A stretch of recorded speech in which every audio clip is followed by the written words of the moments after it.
Maximum commitment through Armando. There was one car that went quicker in the super lap shootout, and it wasn't us. I tell you what, I'm not going to sugarcoat it for anyone out there, folks, because you can only see what you can see, and you see how this is picked up. I'm getting some high winds. We're getting rain, we're getting high winds. I had already been spooked by the high winds on Thursday.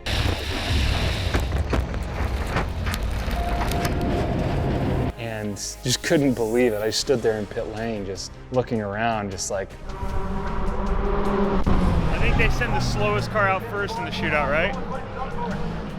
Yeah, cool, I'm first. The weather has taken a turn in the last couple of minutes. It's blowing a gale, as you can see by the flag behind me here. We're having some rain. It's sort of coming in and out, so with this amount of wind, it could dry the track pretty quickly, but right now, we're not going to see any fast times. When you take a high aero car in a headwind, it makes more downforce. Everybody gets that, it makes logical sense.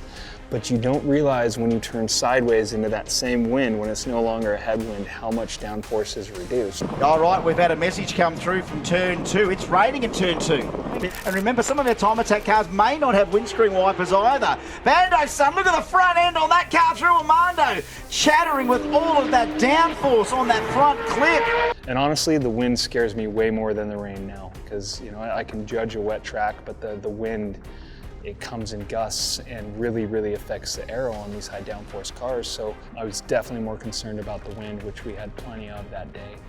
Oh, he's not. Oh, no, as well. Oh, Rob Newen. Oh, Bando, son.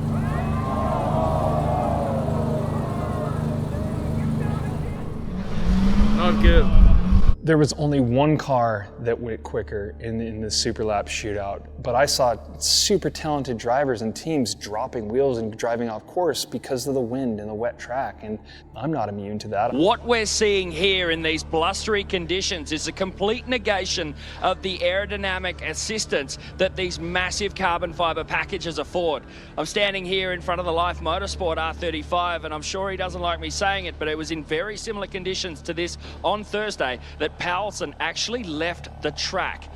The track is dry, the track is cool, but it has that crosswind for these drivers to contend with, and it looks like it's going to throw a few curveballs if what we're seeing out on track translates to the pro category.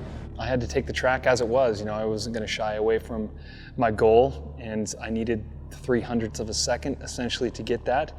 And the shootout was going to be my last opportunity to do it. So I saved it for the shootout, and I gave it all that I had. And